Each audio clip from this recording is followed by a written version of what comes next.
Perfeito. Renata, eu vou te chamar em instantes, vou trazer antes um relato de 3 moradores da Grande São Paulo que ainda não tiveram a energia restabelecida. Vamos ver como é que eles estão convivendo com isso. Nós estamos já há alguns dias sem energia. Isso é um fato inusitado aqui, porque é a primeira vez que acontece e demora tanto assim para a Enel conseguir religar a energia. Perdi tudo que eu tinha na geladeira. Eu tenho 75 anos, meu nome é Antônio Carlos. E eu moro sozinho. Então a dificuldade é maior, talvez maior, do que para outras pessoas. Então eu gostaria que houvesse uma melhor agilidade da parte da ANEEL nesses casos. É isso. Meu nome é Zenaide. Eu moro aqui na Vila Prudente e eu tenho 89 anos. E eu estou sem luz desde... já são 3 dias quase, né? Então a geladeira já estragou tudo que tinha. E eu não sei mais o que fazer. Eu tenho escada para subir e eu não enxergo, eu tenho uma vista só. Então eu não enxergo e eu estou passando mal esses tempos aqui sem energia. Eu não sei mais o que fazer. Para não perder os mantimentos, a gente teve que passar tudo para cooler. Cooler com água e gelo. Então, a situação aqui é essa. As coisas todas no gelo para evitar que estraguem. Na geladeira só sobrou as coisas que não vão estragar, enfim, água, os mantimentos de legumes e tal, que o resto vai estragar tudo, né?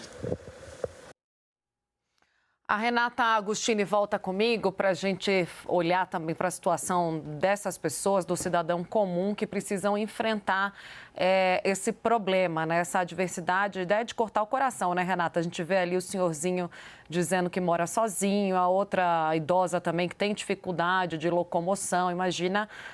no escuro, enfim, sem conseguir manter nem a comida na geladeira ali, é uma situação bem complicada para algumas pessoas em especial. Só antes, Renata, trazer o que diz a Enel, quando fala do restabelecimento, com a previsão de até terça-feira resolver a situação de todas as pessoas, há uma explicação de que foi dado prioridade para casos mais críticos, como os serviços essenciais, a exemplo dos hospitais e escolas. A empresa diz ainda que há uma complexidade no reparo, na necessidade da reconstrução de trechos da rede, com a substituição de cabos, postes e transformadores, e alguns casos, sim, podem levar mais tempo. Agora, Renata, com a previsão dessa reunião de segunda, tudo bem, a empresa diz, olha, a gente nunca viveu algo dessa forma, né? Foi uma ventania muito acima do comum, do que a gente estava, a ventania mais forte dos últimos anos, do que a gente estava acostumado a presenciar. Porque quando chove, sim, é comum esse tipo de situação. Cai árvore em cima da fiação, aí o bairro inteiro fica sem luz, mas dessa vez fugiu do controle mesmo. Foi uma situação inusitada. Porém, não pode mais ser tratada assim a partir dessa reunião, né, Renata? Tem que haver alguma solução para que, em situações como essas, incomuns, eles consigam responder à população. Exato. Essa reunião vai ser bem importante, me parece, daqui para frente, porque, veja, eu enxergo 2 momentos desse diagnóstico que será essencial por parte da agência reguladora.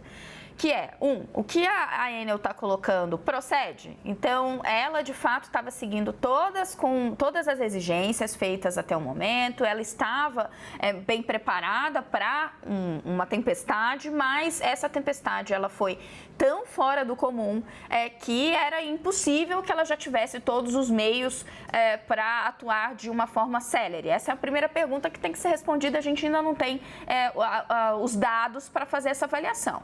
Então, essa demora no restabelecimento da energia, ela se dá de fato, porque o dano foi tamanho que causou essa complexidade no reparo? Isso me parece que o regulador vai ter que nos responder. Não, houve algum tipo de erro no diagnóstico anterior por parte da Enel ou na execução do reparo?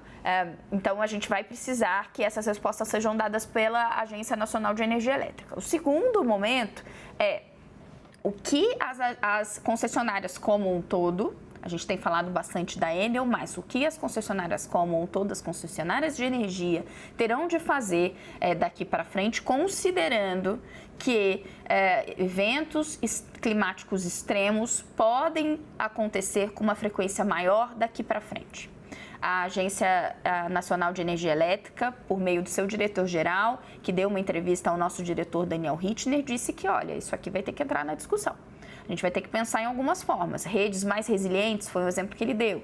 Vamos ter, por exemplo, e aí já estou eu falando aqui, planos de contingência mais robustos que possam prever uma resposta mais rápida diante de uma cidade que de uma hora para outra é acometida por uma tempestade tão forte que tem a sua rede comprometida de uma forma inesperada. Então, me parece que aí é um diálogo mais denso e que vai envolver também outras empresas, mas para usar o que está acontecendo com São Paulo nesse momento como um exemplo e que elas possam se preparar, para que a gente não fique também falando de emergência e emergência, né, Tainá? Então, todo mundo sempre pega no contrapé e aí se discute em cima de um problema já causado. Esses relatos que nós vimos há pouco, que a CNN exibiu, eles estão sendo replicados em milhares de casas em São Paulo nesse momento. Ficar sem energia é um transtorno enorme considerando a nossa vida atual. Celular, né, que não carrega, portanto a pessoa não tem como se comunicar, porque a nossa comunicação toda é feita hoje em dia por meio de aplicativos de mensagem, ela não consegue, às vezes, conseguir um medicamento, porque ela fazia pelo celular, ela não consegue entender o que está acontecendo no mundo, porque não liga a televisão, a geladeira não funciona, e aí o alimento estraga, e ela está com dificuldade, né, de acessar lá fora e conseguir um reabastecimento. Então, é um efeito em diversos aspectos da vida da pessoa, por isso esses relatos tão tristes que a gente viu agora.